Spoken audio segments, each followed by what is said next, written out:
This video is on FAQs on Form ITR 6. Form ITR 6 can be used for filing income tax return by all companies other than those which are eligible for filing Form ITR 7. Let us first see some of the statutory forms which may be applicable on ITR 6 and can be filed if applicable. Form 67, which is statement of income from a country or specified territory outside India and foreign tax credit. Form 10IB, which is to be filed for exercising the option under subsection 4 of section 115BA of the Income Tax Act. Form 3CEB, which is a report from an accountant to be furnished under section 92E relating to international transactions and specified domestic transactions. Form 3CFA, which is form for opting for taxation of income by way of royalty in respect of patent. Form 66, which is audit report under clause 2 of section 115VW of the Income Tax Act. Form 10CCB, which is audit report under section 80I subsection 7,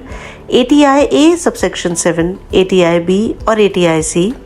Form 10CCF, report under section 80LA subsection 3 of the Income Tax Act. Form 10DA, which is report under section 80JJAA of the Income Tax Act. Form 29B, which is report under section 115JB of the Income Tax Act for computing the book profits of the company. Form 3CA, 3CD, which is audit report under section 44AB of the Income Tax Act in case where the accounts of the business or profession of a person have been audited under any other law. Form 3CE, which is audit report under subsection 2 of section 44DA of the Income Tax Act. Form 3CEA, which is report of an accountant to be furnished by an assessee under subsection 3 of section 50B of the Income Tax Act relating to computation of capital gains in case of slump sale. Form 10ID, which is to be filed for exercising the option under subsection 7 of section 115BAB. Form 10IC, which is to be filed for applying for exercising an option under subsection 5 of section 115BAA. Form 10IG, which is statement of exempt income under clause 4D of section 10 of the Income Tax Act. Form 10IK, which is annual statement of exempt income under subrule 2 of rule 21AJA and taxable income under subrule 2 of rule 21AJAA. Form 10IJ, which is certificate to be issued by the accountant under clause 23FF of section 10 of the Income Tax Act. Before going to the FAQs, let us first see the prerequisites for filing Form ITR 6. In order to file Form ITR 6, you must be a registered user on the e-filing portal with an active PAN. You are required to update login profile and add key person details in login profile before filing the income tax return, and must also update digital signature certificate in login profile before filing the ITR.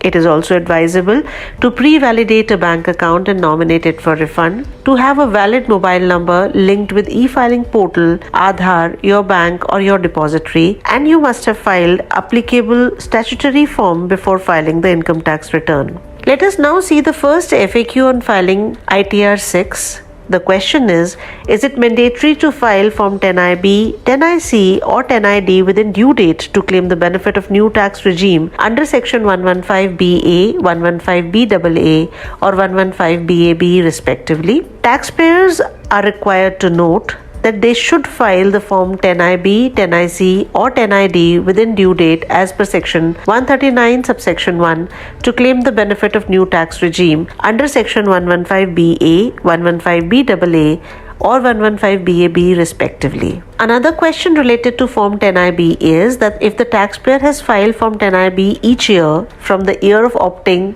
the same first time, then which acknowledgement number and date to be mentioned in the return of income? Please note that filing of the forms multiple times for the same section of taxation is not expected if filed in time. However, where such filing has been done for any reasons, taxpayers are required to provide details of latest Form 10IB file, same whole goods for Form 10IC and Form 10ID also. Please ensure that the form is filed within due date under section 139 subsection 1. If the taxpayer has filed the form beyond the due date, the new tax regime shall not be applicable for that year. Thus, a new form may be filed afresh next year within the due date. Please note that once you have opted for the new tax regime, you cannot go out of the same. However, you can move from 115BA to 115BAA or 115BAB or 115BAB to 115BAA if other conditions are satisfied. Another interesting question can be that can taxpayer file the revised return with new tax regime if the original return is already filed without opting for the new tax regime? Please note that if you file from 10IB, 10IC or 10ID within due date, then revised return can be filed with opting the new tax regime in the return.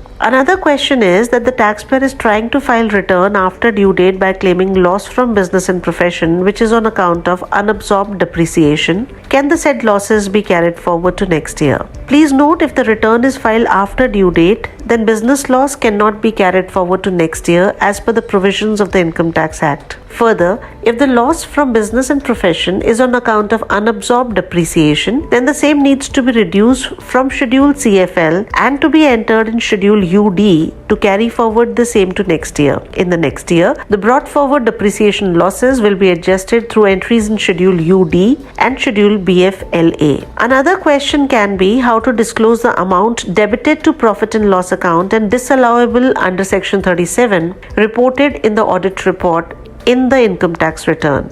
In the audit report, auditor is required to report the amount disallowable under Section 37 at Clause 21A and 21G of Form 3CD. Taxpayer is required to report at least the same amount disallowable under Section 37 in serial number 7K of Part A OI of ITR, which is reported at the Clause 21A and 21G of Form 3CD. In case the amount reported in income tax return in serial number 7K of Part A OI of ITR is less than the amount disallowable under Section 37 at Clause 21A and 21G of Form 3CD, then the difference will be added to the total income of the taxpayer. Similarly, the taxpayer is also required to report at least the same amount in the income tax return as reported in audit report for other similar sections which are comparable. Example 36.1.2, 36.1.3, 36.1.5a, 37.1, 37.2b, 40a Clause 1, 40a Clause 1a, 40a Clause 1b, 40a Clause 3, 40a Clause 2a, 40a Clause 2b, 40b, 40ba, 40a subsection 7, 43b, 14a, 41.1, 35 subsection 1 Clause 1, Section 35 subsection 1 Clause 2, Section 35 subsection 1 Clause 2a, Section 35 subsection 1 Clause 3, Clause 4, Section 35 subsection 2AA, subsection 2ab, and Section 35 CCC. Another question is how to disclose the effect on profit due to ICDS and the method of valuation of stock specified under Section 145A. In the audit report, auditor is required to report the increase in profit or decrease in profit and net effects separately in columns provided at serial number 13E and 14B. In the return of income at Schedule ICDS, the net impact on profit due to ICDS adjustments shall be shown separately against each line item. In addition, at Schedule OI, serial number 3A, the sum of all the positive items of 13E and 14B shall be shown, and at serial number 3B, the sum of all negative items of 13E and 14B shall be shown. The net difference of 3A minus 3B is not expected to be less than the difference of all the positive and negative items of 13E and 14B. It is seen that some of the adjustment items of Schedule BP are a repeat item in ICDS adjustments also and are separately identifiable. For example, adjustments due to depreciation.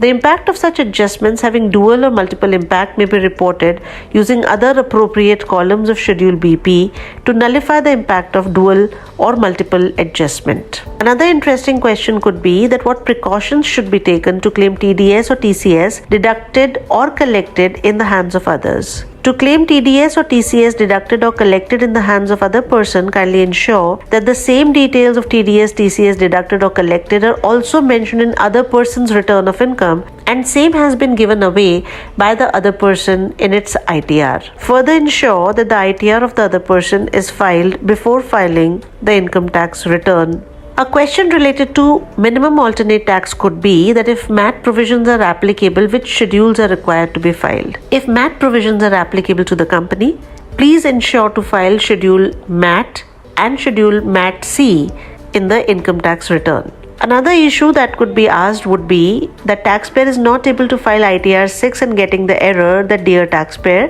ITR 6 is not applicable as per the status of the PAN. Kindly verify the same and file applicable ITR. Please note that ITR 6 can be filed by the taxpayers whose status as per PAN database is company. Thus, if the taxpayer status requires to use other ITRs, using ITR 6 by such an assessee may render the return invalid. Therefore, from assessment year 23-24, e-filing has taken extra measures to stop such statuses from using wrong form ITR 6 in this particular case in order to help taxpayers with this avoidable mistake. However, if the status in the PAN database is not correct, thereby using ITR 6 would be required. Such taxpayers may reach out to e-filing in advance and report the requirement under e-Nivaran with necessary supporting documents so that e-filing may provide appropriate enablement. Further, there is a list of FAQs related to prima facie adjustments and defective returns while filing ITR 6. In order to check the FAQs, you may visit the path, go to Income Tax Portal homepage, go to Help section, click Learn with Us, go to E-Filing Services, filing your return, and then click Prima facie adjustment and defective notice. Filing of ITR 6 is very